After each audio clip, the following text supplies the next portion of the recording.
Olá, meu caro aluno, olá, minha cara aluna. Hoje é dia de Direito Civil no cronograma e vamos trabalhar um assunto muito importante, que é o direito das obrigações. O direito das obrigações é uma disciplina que ocupa um semestre inteiro na sua faculdade. Você ficou ali o terceiro, o segundo, às vezes o quarto período inteiro estudando o direito das obrigações. É um conteúdo muito extenso, mas dá para fazer uma revisão boa para fins de preparação para a primeira fase do exame de ordem. Sem mais delongas, vamos começar. Em primeiro lugar, você precisa entender que estudar o direito das obrigações é compreender a relação jurídica obrigacional, que eu esquematizei aqui na tela para você. Esta relação jurídica obrigacional é formada por dois sujeitos, duas pessoas. De um lado, eu tenho um sujeito passivo, que eu chamo de devedor. Do outro lado, eu tenho um sujeito ativo, que eu chamo de credor. Este devedor deve oferecer ao credor uma prestação, que pode ser uma prestação de dar, que pode ser uma prestação de fazer, ou que pode ser uma prestação de não fazer. Nesse momento, é importante classificarmos a relação jurídica obrigacional. Lembrando sempre que aqui eu estou tratando de uma relação de caráter patrimonial. O direito das obrigações, ele se preocupa com dinheiro, com pecúnia, com o caráter patrimonial. Não quero saber de prestações de cunho afetivo, de prestações de cunho religioso, de prestações de cunho moral. O direito obrigacional estuda a relação existente entre o devedor e o credor, em que o primeiro oferece ao segundo uma prestação de cunho patrimonial, que pode ser um dar, um fazer ou um não fazer. Nesse instante, é importante classificarmos os elementos da relação jurídica obrigacional. Veja, eu tenho elementos objetivos, eu tenho elementos subjetivos e eu tenho elemento imaterial. Primeiro, quais são os elementos subjetivos da relação jurídica obrigacional? Veja, subjetivo vem de sujeito, vem de pessoa. Então, os elementos subjetivos da relação jurídica obrigacional são o credor, também chamado de sujeito ativo, e o devedor, também chamado de sujeito passivo. Já o elemento objetivo é a prestação. Veja, e aqui eu estou diante de um elemento objetivo direto ou imediato. O elemento objetivo direto ou imediato da relação jurídica obrigacional é a prestação, que pode ser um dar, fazer ou não fazer. Alguns doutrinadores ainda dividem o elemento objetivo em elemento objetivo indireto ou mediato. O que seria o elemento objetivo indireto ou mediato? Você vai se fazer a seguinte pergunta: dar o quê? Fazer o quê? Não fazer o quê? Esse aqui, o quê, é o elemento objetivo mediato ou indireto. Então, veja, José se comprometeu a dar, a entregar 10 vacas para João. Vamos classificar os elementos da relação jurídica obrigacional. José, devedor, sujeito passivo. João, credor, sujeito ativo, é que vai receber as vacas. Elemento objetivo direto ou imediato, dar. Elemento objetivo mediato ou indireto, as vacas. Então, dar o quê? As vacas é o mediato. Fazer o quê? Dar uma aula é o mediato. Não fazer o quê? Não construir um muro. Não construir um muro é imediato. Esta é a relação jurídica obrigacional que eu tenho certeza que você aprendeu lá na sua graduação. Avançando mais um pouco, agora vamos lembrar das modalidades das obrigações. Eu tenho 3 modalidades básicas de obrigações, que vão se desdobrar em outras futuramente. Eu tenho a obrigação de dar, eu tenho a obrigação de fazer, e eu tenho a obrigação de não fazer.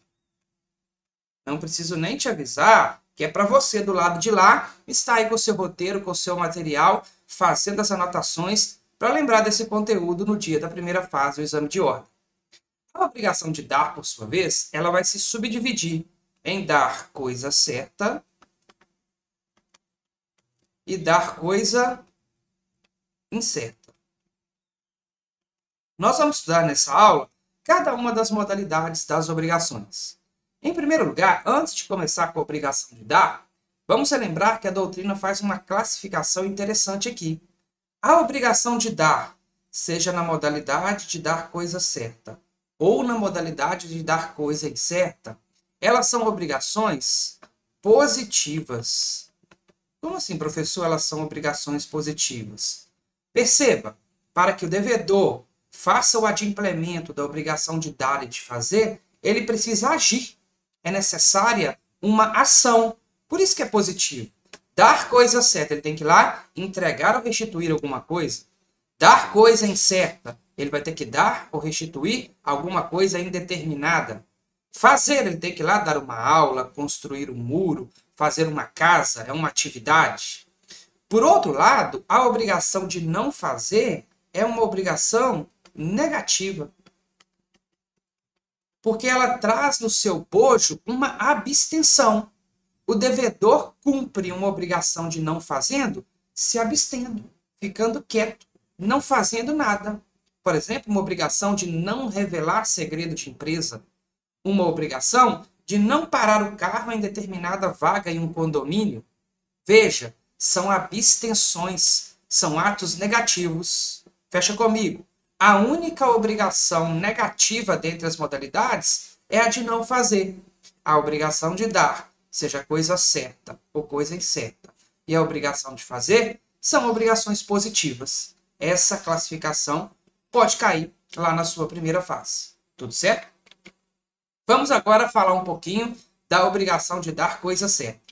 Quero construir com vocês duas observações. Primeiro, essa classificação que a gente já falou. A coisa pode ser certa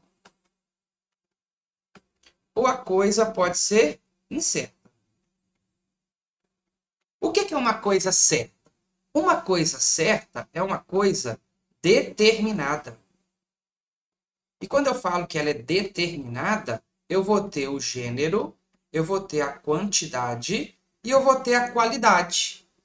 É uma coisa insubstituível. É aquela coisa certa, determinada, que eu só posso entregar aquilo.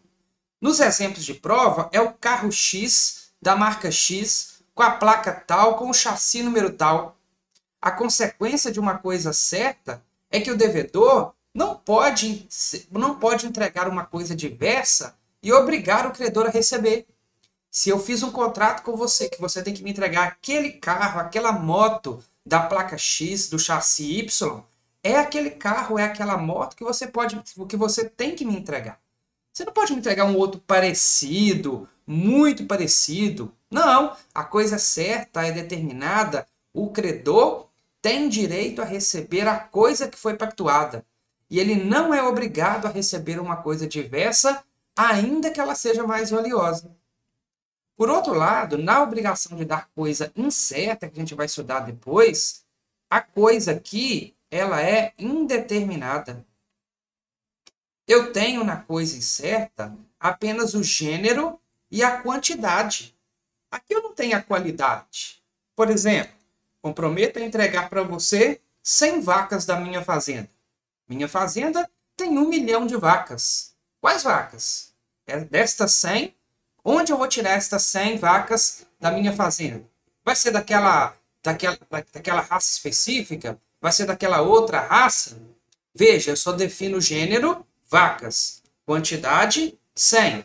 A qualidade vai ser para um futuro, no momento futuro, a parte vai escolher. A gente vai ver aqui quem que vai fazer essa escolha da coisa certa. Nesse momento, eu estou preocupado em estudar com vocês as obrigações de dar coisa certa.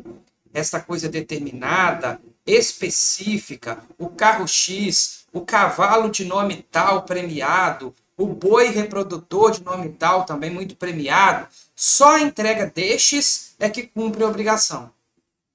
Outro ponto da obrigação de dar, que você pode ter se esquecido, é que ela se manifesta de duas formas.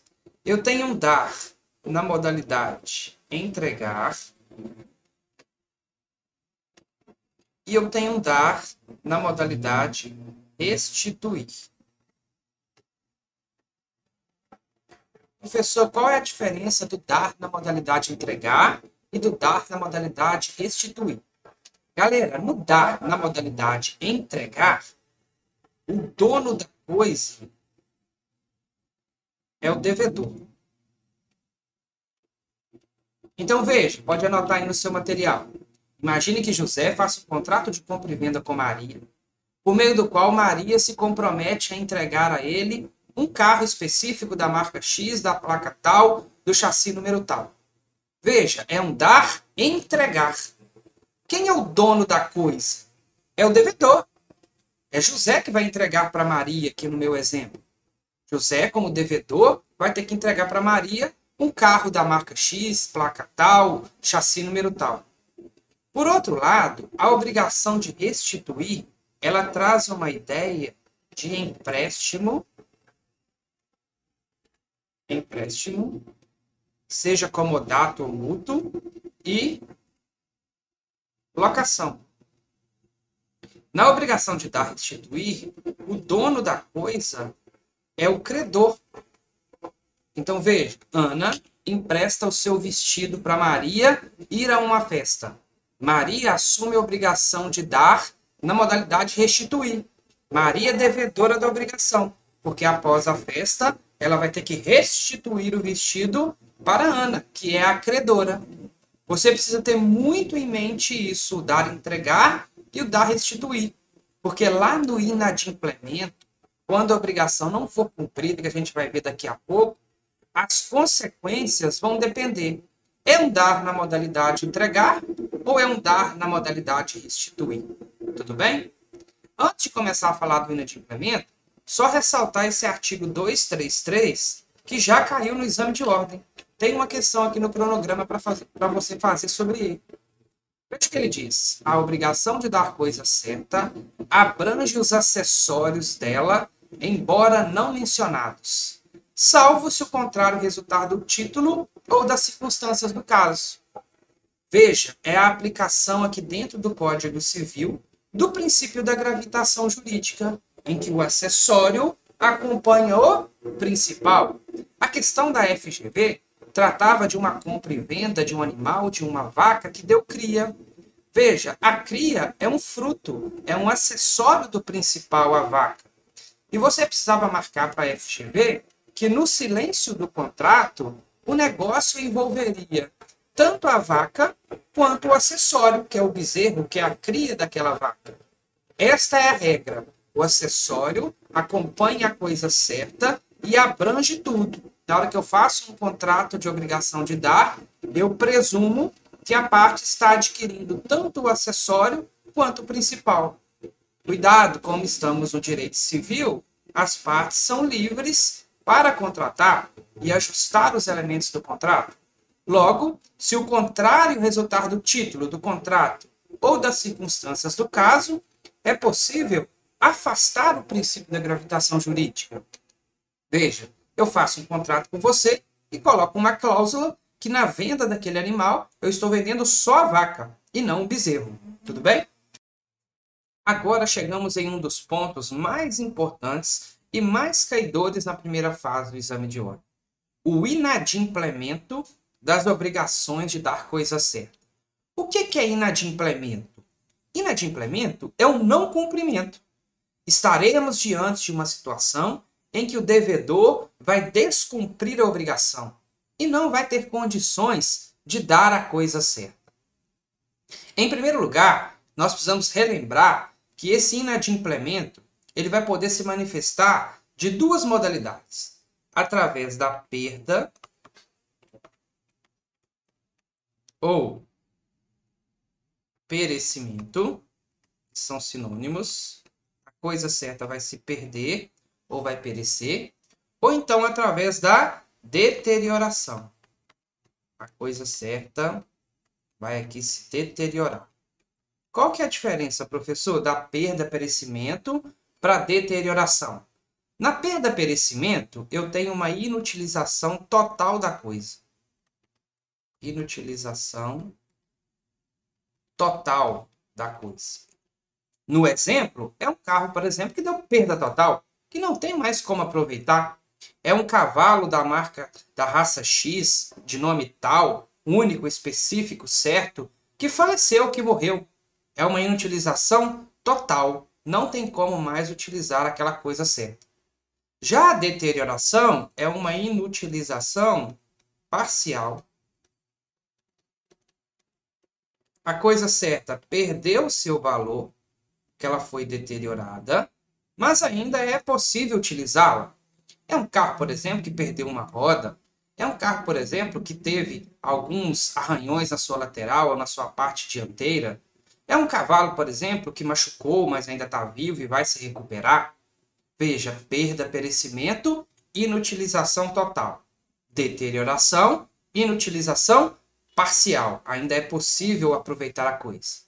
E o que a FGV vai falar para você? Ela vai trazer um caso em que a perda ou perecimento, ou então a deterioração, aconteceu antes da tradição. A coisa estava aqui, ó, nas mãos do devedor, e neste momento em que ela está nas mãos do devedor, antes de acontecer a tradição, que no direito civil significa entrega, ou seja, antes do devedor entregar, antes do devedor restituir, essa coisa certa foi perdida, perecida ou deteriorada. E aí ela vai te perguntar, quais serão as consequências? O que acontecerá com a obrigação em caso de perda ou perecimento antes da tradição, ou também antes de implementar a condição suspensiva? Neste momento você vai ficar sereno, tranquilo, tranquila, e vai se perguntar na primeira fase do exame de ordem: essa perda, esse perecimento, essa deterioração, ela aconteceu com culpa ou ela aconteceu sem culpa do devedor? Mais uma vez eu reforço: caiu um caso em que a coisa certa pereceu, deteriorou, antes da entrega, antes da tradição, antes da restituição, ainda quando ela estava nas mãos do devedor. E aí a FGV te pergunta, quais as consequências, com culpa ou sem culpa? Quais as consequências da perda da coisa certa? Você vai se perguntar, a perda, o perecimento aconteceu com culpa ou sem culpa do devedor?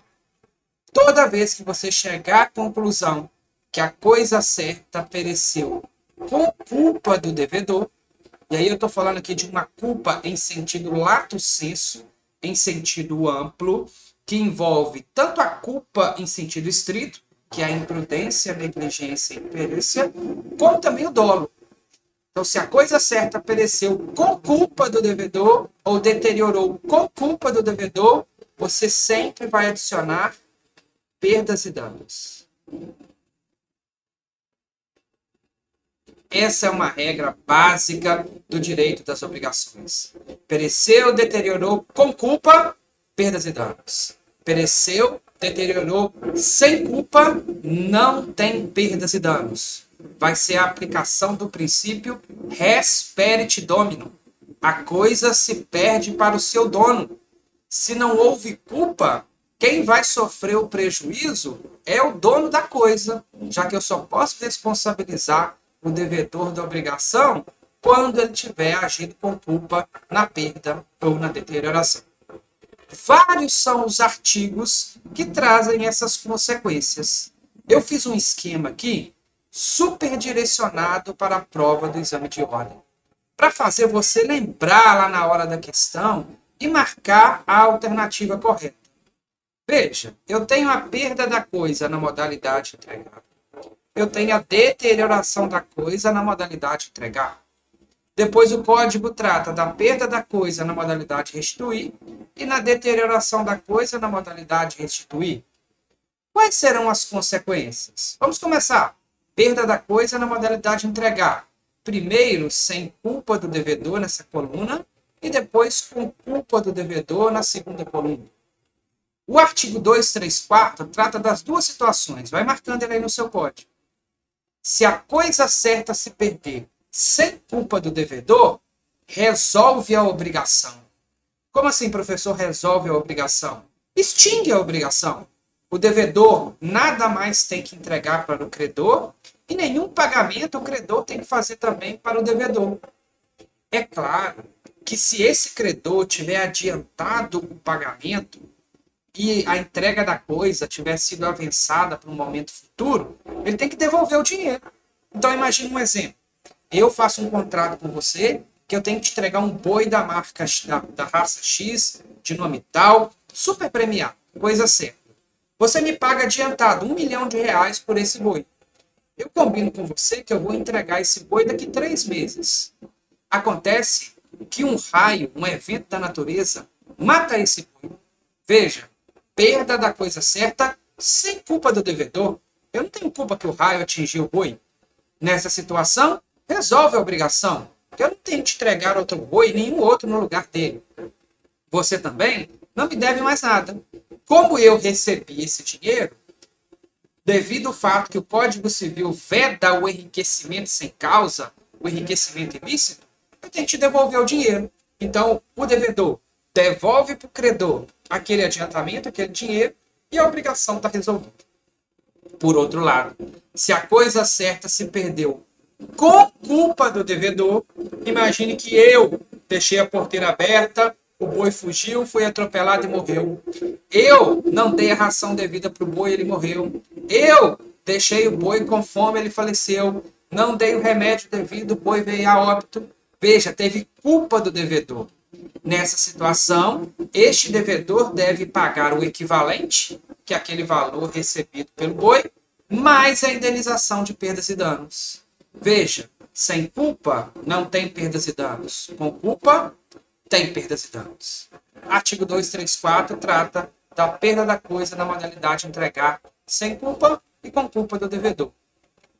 Já quando eu estiver diante de uma deterioração, pensa que eu combinei com você de entregar um carro, mas agora eu arranhei toda a lateral do carro. O carro está deteriorado. Quais serão as consequências? Mais uma vez, a deterioração foi sem culpa ou foi com culpa do devedor? Se foi sem culpa, artigo 235. Imagine que alguém bateu no carro e não tive culpa nenhuma da deterioração. Nessa situação, 2 alternativas vão surgir para o credor. Ou ele resolve a obrigação, extingue a obrigação, e se ele tiver adiantado algum dinheiro, ele pega esse dinheiro de volta, ou ele mantém a obrigação com abatimento no preço. Lembrando aqui, ó, que é o credor que escolhe. Então o credor escolhe se ele resolve a obrigação, não quero mais esse carro arranhado, então me devolve o dinheiro que eu te adiantei, resolvemos a obrigação. Ou então ele ainda pode ficar com o carro e pode solicitar abatimento do preço. São escolhas do credor, cuidado, não são do devedor. Por outro lado, se a deterioração na modalidade de entregar tiver acontecido com culpa do devedor, a situação é semelhante à perda da coisa, com um acréscimo aqui, com uma outra possibilidade. O credor também vai poder escolher. O credor escolhe se ele quer o equivalente àquele valor que ele adiantou, que ele pagou, mais perdas e danos, porque agora a deterioração teve culpa. Imagine que eu estava dirigindo embriagado e arranhei o carro todinho, culpa do devedor. Ele escolhe se ele quer resolver a obrigação, solicitando a devolução do equivalente mais perdas e danos. Ou então ele escolhe se aceita essa coisa deteriorada, também cumulada com perdas e danos. Vamos seguir agora para a perda da coisa na modalidade restituir. Lembra que eu estou numa ideia de locação, de empréstimo. Maria que emprestou o seu vestido para Ana e Ana tem que devolver esse vestido. Veja, Ana é a devedora da obrigação. A obrigação de restituir, de devolver a coisa para Maria, que é a credora. Se a coisa restituível se perder, imagine que o vestido foi totalmente destruído, sem culpa da devedora, Ana não teve culpa nenhuma, alguém foi lá na festa, rasgou o vestido de Ana, a obrigação está resolvida. É a aplicação de novo daquele princípio res perit domino. A coisa se perde para o dono. Lembra que na obrigação de restituir, o dono da coisa era o credor e o devedor tinha que devolver para ele, restituir essa coisa, a coisa vai se perder para o credor. Resolve-se a obrigação. O código diz lá no 238, ressalvados os direitos até o dia da perda. Você deve estar lendo aí no seu código. Por exemplo, se foi uma locação, um aluguel, e tinha aluguéis vencidos, é claro que o devedor vai ter que pagar os aluguéis. É isso que significa ressalvados os seus direitos até o dia da perda. Mas a obrigação está resolvida. Se foi um empréstimo gratuito, o devedor não paga nada. Se foi um aluguel, ele paga apenas o aluguel, mas o valor do vestido, perdas e danos, não vai ter aqui. Porque a perda aconteceu sem culpa do devedor. Res perit domino. Por outro lado, se a coisa certa se deteriorou, se perdeu, aliás, me desculpe, na modalidade restituir, com culpa do devedor, é a mesma solução aqui de cima, ó. Tanto na modalidade entregar, quanto na modalidade restituir. Se a coisa certa se perde com culpa do devedor, o credor tem direito a exigir o equivalente mais perdas e danos.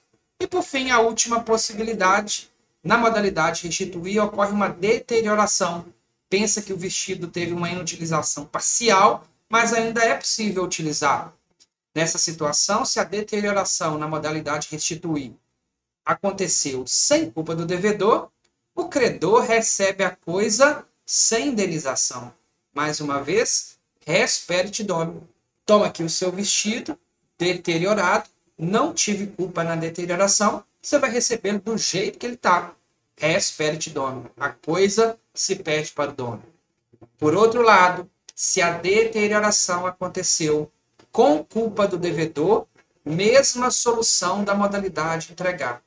O credor escolhe se ele exige o equivalente, que aqui é o valor do bem que ele emprestou, que ele alugou, mais perdas e danos, ou se ele aceita a coisa deteriorada, mais perdas e danos. Veja que essa segunda opção não está no artigo 240 do Código Civil, mas o enunciado 15 das Jornadas de Direito Civil prevê essa possibilidade. Diz que se aplica aqui na deterioração da coisa certa restituível o mesmo que se aplica na deterioração da coisa certa na modalidade entregável. Ou seja, as duas opções, equivalente mais perdas e danos, ou aceita a coisa deteriorada mais perdas e danos. Professor, minha cabeça está explodindo. Como que eu vou guardar isso tudo aqui? Primeiro, construindo esse mapa mental sozinho aí, eu vou deixar ele aqui no cronograma para você. Só o PDF com os campos em branco para você ir preenchendo várias vezes, para você conseguir lembrar. O número dos artigos não precisa lembrar, mas a consequência é necessária. E depois fazendo exercícios. Aqui no cronograma você vai achar várias questões que tratam de perda da coisa, de deterioração, com culpa ou sem culpa, e você vai ficando craque, você vai ficando fera em marcar a alternativa correta. Vai entrando na sua cabeça cada uma das consequências a partir do momento que você começa a fazer essas questões. Tudo bem? Sobre a coisa incerta, são poucos os artigos no Código Civil.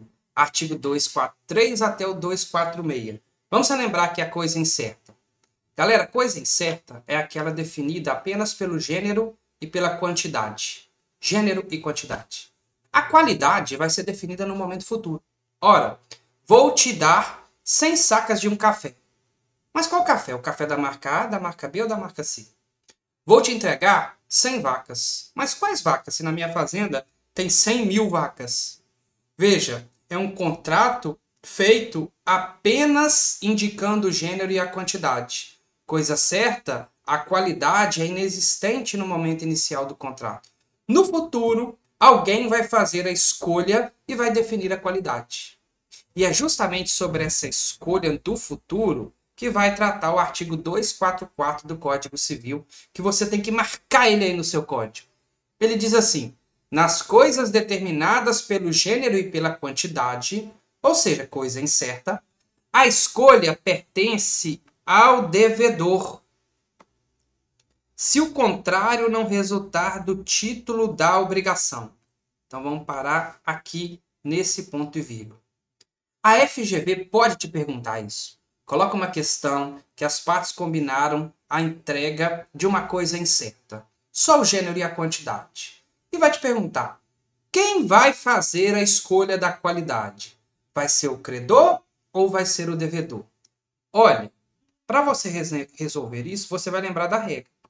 A regra é o contrato que define. Então eu olho para o contrato e vejo o que o contrato diz. O contrato diz que é o credor que vai escolher? O credor escolhe. O contrato diz que é o devedor que vai fazer a escolha do café, das vacas? É o devedor que escolhe. O contrato diz que é um terceiro que vai fazer a escolha? O terceiro escolhe. Beleza. Mas se o contrato for silente? É aqui que a FGV pode perguntar.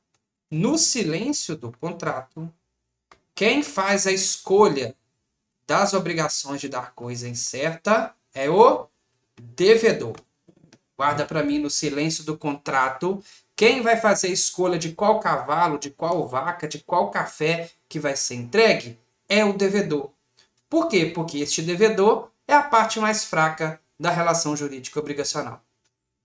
O final do artigo 244 traz o princípio do meio termo. Isso é importante. Imagine que eu tenho 3 tipos de coisa para entregar. 3 tipos de café. Um café do tipo A, um café do tipo B e um café do tipo C. O café do tipo A é o melhor. O café do tipo B é o intermediário. E o café do tipo C é o pior. Veja o que diz o finalzinho do artigo do 244. O devedor não poderá dar a coisa pior, ou seja, não pode entregar o café do tipo C, e nem pode ser obrigado também a dar a coisa melhor se ele não quiser. Isso é o princípio do meio termo. Caso o devedor seja aquele que escolha, ele não pode dar a coisa pior e nem é obrigado a prestar a coisa melhor. Ou seja, ele tem que dar o meio termo, aquela coisa de qualidade intermediária, nem a melhor, nem a pior. Tudo bem? O artigo 245 diz: cientificado da escolha, e essa escolha a gente chama de momento da concentração da obrigação. Professor, o que é o momento da concentração da obrigação? É quando acontece a escolha. E aí a coisa deixa de ser incerta e passa a ser certa. No momento em que a parte escolhe, seja credor, seja devedor, seja quem foi indicado no contrato, seja o devedor devido ao silêncio do contrato, acontece a concentração da obrigação. Ela deixa de ser incerta e passa a ser certa, agora com gênero, quantidade e qualidade. E a partir do momento da concentração, vigora o disposto na seção antecedente. A seção antecedente aqui trata da obrigação de dar coisa certa. Então a gente trabalha com todas as possibilidades de perda e deterioração anterior. Veja, o artigo 246 diz: antes da escolha, não poderá o devedor alegar perda ou deterioração da coisa, ainda que por força maior ou caso fortuito. Isso aqui é muito importante. É uma super pegadinha de prova. Se a FGV traz um caso de coisa incerta, imagine que a parte se comprometeu a entregar 100 sacas de café, mas não definiu a qualidade do café. A coisa é incerta. Então eu não aplico as regras de perda e de deterioração que você aprendeu comigo no slide anterior. Na dívida de gênero, que é essa aqui da obrigação de dar coisa incerta, não é que se fala em perda ou deterioração. Se perdeu ou deteriorou, você arrume outra para me entregar. Você arrume outra para me restituir. Veja, na obrigação de dar coisa incerta, mais uma vez, não tem perda nem deterioração. Apenas depois da escolha, depois do momento da concentração, que aí ela deixa de ser incerta e passa a ser certa, é que eu poderei aplicar as regras da perda e da deterioração. Tudo bem? Caminhando aqui para o finalzinho da aula, agora vamos na obrigação de fazer. A obrigação de fazer, ela é bem diferente da obrigação de dar. Aqui, eu não vou entregar ou restituir uma coisa para o credor. Aqui, o devedor vai realizar uma atividade, vai realizar um serviço em favor do credor. É dar uma aula, é cantar em um show, um cantor é o devedor da obrigação de cantar em um show, em uma formatura, por exemplo. Veja, construir um muro é uma atividade, é um serviço. E eu tenho dois tipos de obrigação de fazer. Eu vou ter a obrigação de fazer infungível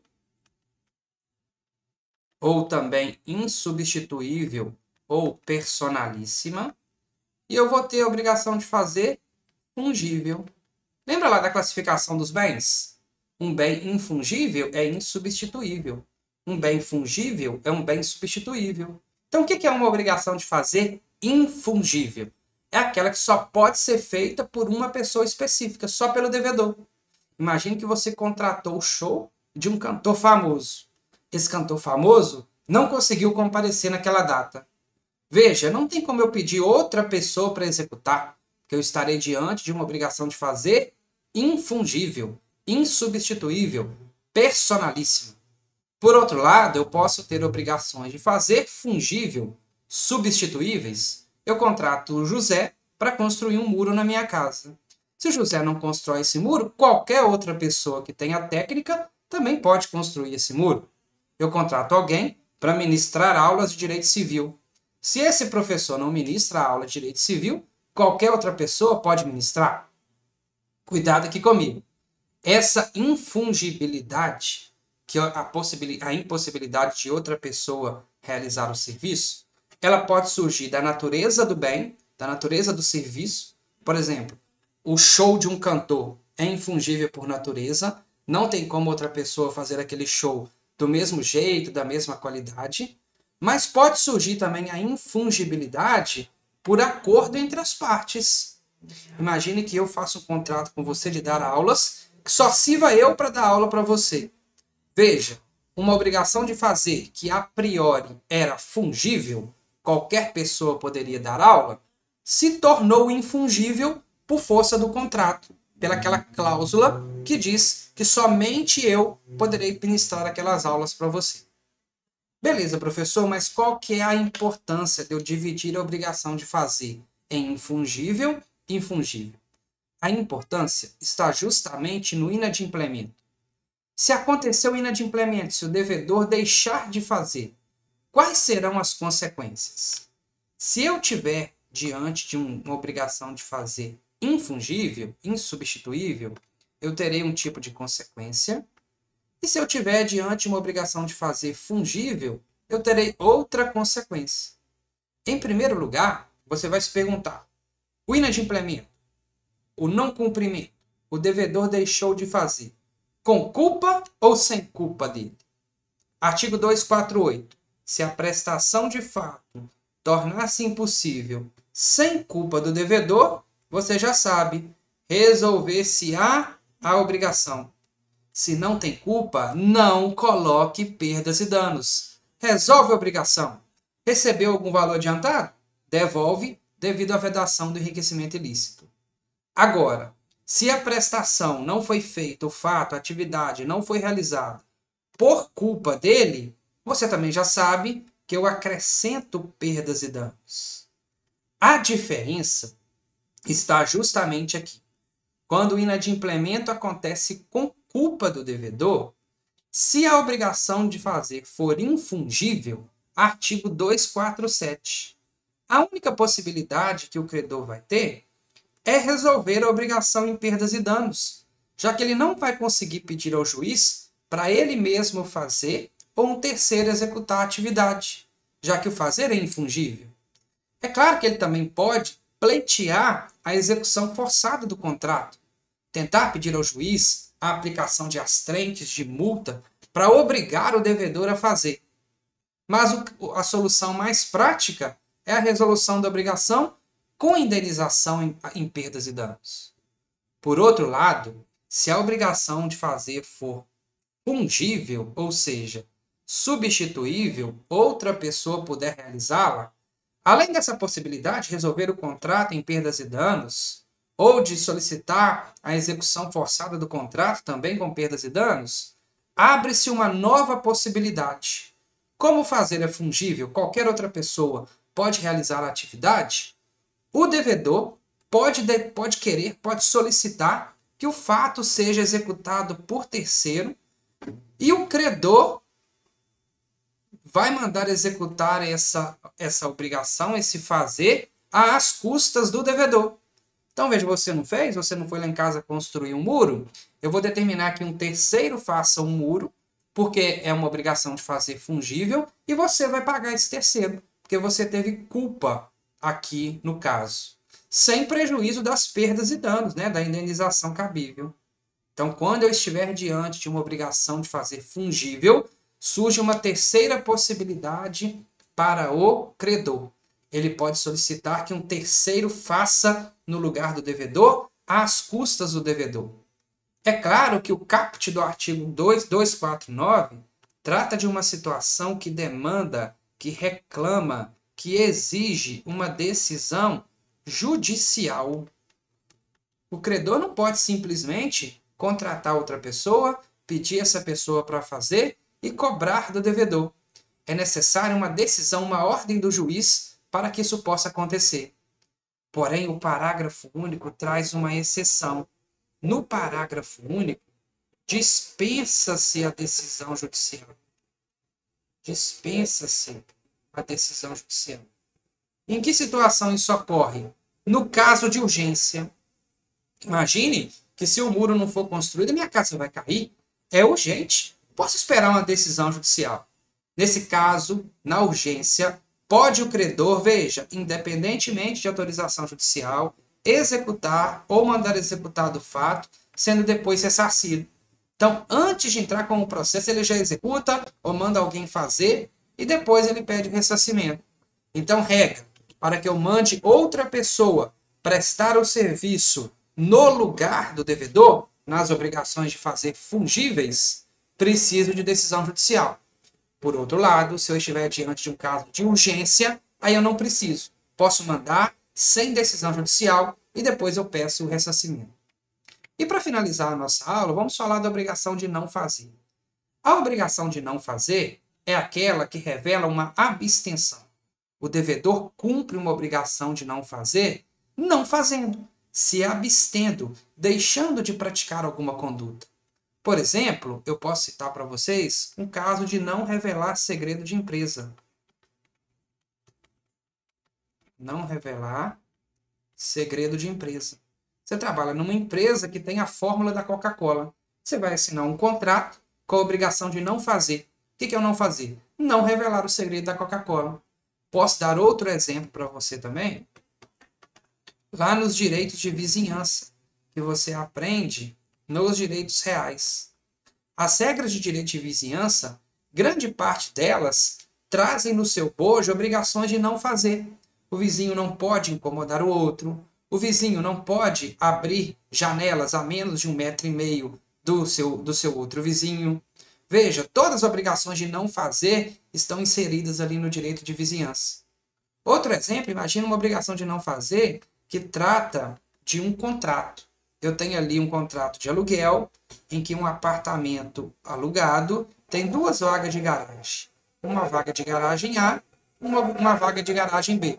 As duas estão ali disponíveis. Mas eu faço um contrato em que o locatário se obriga a não fazer. Não fazer o quê? Não parar o carro na vaga B. Veja, a obrigação de não fazer traz a ideia de abstenção, de não prática de determinado ato. Professor, qual vai ser a consequência se a obrigação de não fazer for inadimplida? Se o devedor fazer aquilo que ele deveria não fazer. Mais uma vez você se pergunta, o inadimplemento foi com culpa ou foi sem culpa do devedor? Se foi sem culpa, artigo 250. Extingue-se a obrigação de não fazer, desde que, sem culpa do devedor, se lhe torne impossível abster-se do ato que se obrigou a não praticar. Imagine que ele foi coagido, alguém colocou um revólver na cabeça dele e falou, revele o segredo da Coca-Cola. Veja, foi impossível ele se abster daquela conduta. Imagine que alguém o obrigou a parar o carro na vaga de garagem B. Veja, o inadimplemento foi sem culpa. Nessas situações que não há culpa, resolve-se a obrigação. Por outro lado, se eu estiver diante de um inadimplemento da obrigação de não fazer, com culpa do devedor, ele revelou o segredo porque quis, ou por negligência, imprudência ou imperícia, ele violou o direito de vizinhança, ele parou o carro ali na vaga proibida porque ele quis. Nesta situação, tem culpa, você já sabe, perdas e danos, praticado pelo devedor o ato, a cuja abstenção se obrigara, o credor pode exigir que dele o desfaça, sob pena de desfazer a sua custa, ressarcindo o culpado perdas e danos. Veja, eu posso pedir, determinar que o devedor desfaça aquilo que ele fez. Claro, né, nas situações em que isso é possível, pois na situação de revelar segredo, por exemplo, não tem como desfazer. Uma vez revelado o segredo, está revelado, não tem jeito de voltar atrás. Mas se ele tiver construído um muro, eu posso pedir que ele desfaça aquele muro que é proibido, que ele se absteve de fazer, ou mandar uma pessoa desfazer às custas desse devedor. Claro que, mais uma vez, eu preciso de decisão judicial para obrigá-lo a fazer, a desfazer aquilo que ele fez. Claro, se ele não quiser desfazer por conta própria. Mais uma vez, o parágrafo único traz uma situação que dispensa a decisão judicial. E essa situação que dispensa a decisão judicial, mais uma vez, é o caso de urgência. Aqui o credor pode ele mesmo desfazer ou mandar alguém desfazer, independentemente de autorização judicial, às custas do devedor da obrigação. E depois ele vai arcar com esse prejuízo. Galera, espero que você tenha entendido, tenha compreendido, tenha relembrado aqui comigo, na verdade, as modalidades das obrigações de não fazer. Faça os exercícios e vamos juntos rumo à sua aprovação no exame de ordem.